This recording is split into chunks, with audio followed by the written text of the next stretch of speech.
Okay everyone, okay, bit of a quick progress report. I made a little bit of progress on getting this tractor back together.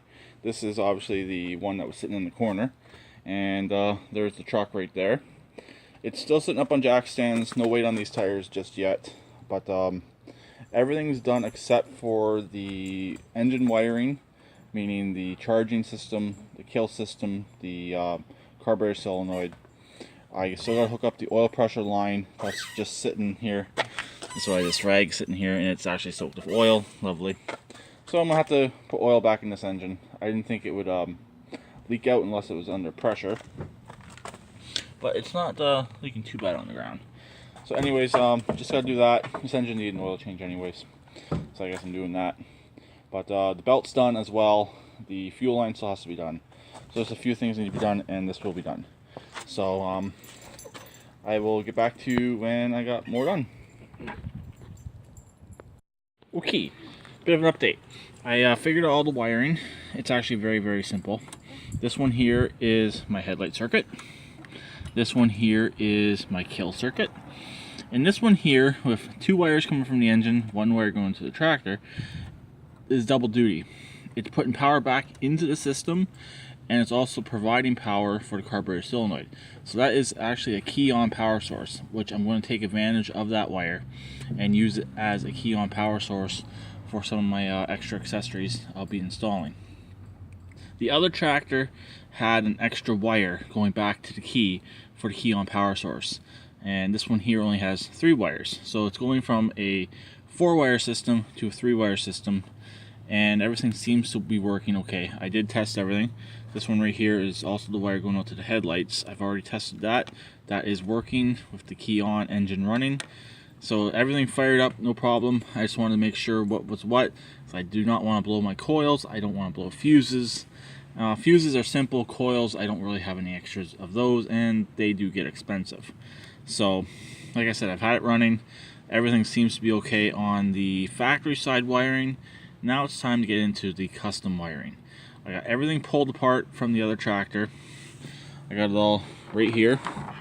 Got the alarm wiring, I got the extra light wiring, and I got the wiring for the 12 volt cigarette lighter, the 12 volt source wiring. It's all right here. Also the wiring for the lights, the dash lights, which are the oil pressure and the oil temp, which the oil pressure is already hooked up and it does work. So I don't have to worry about that leaking anymore on that side. So now I'm just going to unhook this here, pinch it, put it off to the side again. I thought I had enough fuel in the carburetor to fire it up, but it wouldn't go, so I ended up having to put some gas in the tank. So hopefully in the next hour or so, maybe not even, I should be able to take this for a quick run and see if my drive system works. I believe I mentioned it, but the belt that went on here is 98 inch, actually the same size that's on the racer. It's running the 5.5 in the front, and it's running stock pulley in the back. I didn't feel like pulling apart the rear end to replace the pulley, so I left it. Stay tuned. Okay, it's together. I just went for one last quick ride. I still got to mount this switch right here, which is my blinking lights. When I do get the back end done on this and I decide what I'm doing, I'll be putting more lights back there. But the fronts do work, the headlights do work, the dash lights work. Everything that needs to work does work. It's kind of running like a bag of you-know-what right now. I don't know what's going on with that. I think it could be the fuel tank's too low, and I think it's a couple little things. The fuel filter, fuel tank being too low, and currently the way that the fuel line is being ran. I did get the alarm all hooked up. Everything's all hooked up on here. I do not need to dive back into the wiring on this anymore, except for whenever I do the rear lights. I'll have to tie into the blinking circuit. I'll have to tie into a constant power feed circuit. My idea is the rear lights will be on whenever the ignition's on, and or I'll tie them into the headlight circuit. I don't really know yet. Either constant circuit or the headlight circuit. It really does not matter with the headlights. But other than slipping the belt once, actually it did okay, and the negative battery cable. I couldn't get the other negative off on the other chassis, so I just have the side post going to, or sorry, the top post adapter going to a side post battery, and that's the original side post from the other tractor chassis. So, but it did lose some oil, like I showed in the very first part of this video. According to Dipstick, it doesn't need any oil, but I think after it's ran a bit, it should be okay. It'll level out. I do got oil pressure, so I know I got oil in the engine. But I might just tomorrow when I'm out, go pick up two jugs of oil and change the oil in this. Anyways, it's pretty dirty. It's been in there. It's been in there a while, and this engine's used a lot, so it's probably worth it just to change out the oil. I'm gonna show you the other side now. This is all the finished wiring over here. I'm going to be tucking this back in a little wee bit, just like that. This is the headlight wiring. I'm thinking about just getting a couple clips, bolting it across the frame like that.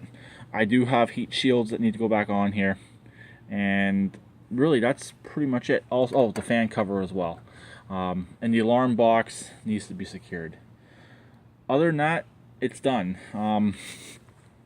And obviously the other couple small things I mentioned. And I'm going to be doing something different with the trailer hitch. I'll show that in a later video. But I'll fire it up for one last second. You can hear how it's running, and you can hear that it is definitely starving for fuel. It's only 7:20 at night, so it's alright. I'm not going to rev it. I'm not going to go for a ride again. Also, whenever I start pulling that apart more, the clutch piece that holds the clutch up, or sorry, that holds the clutch in, we'll see if it's the same for this one here, because I cannot find the one that goes on here. It's going to be a bit of a pain to put it in, but it's going to be well worth it. And as you can hear, the battery cable. 1 second.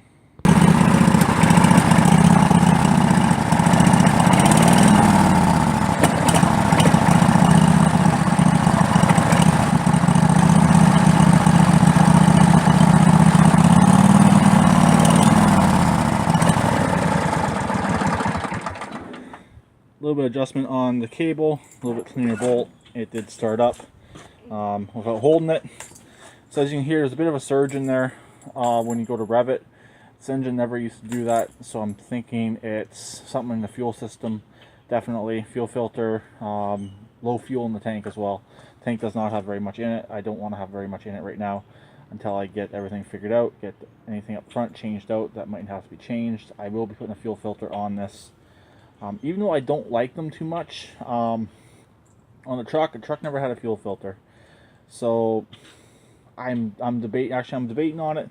I'm leaning towards putting one on here. There is one on here already, but if I do a fuel filter, I'll do a fuel shutoff, not for the flooding of the carburetor, because if you have a fuel pump, very slim chance you will flood it out, especially with the tank in the back.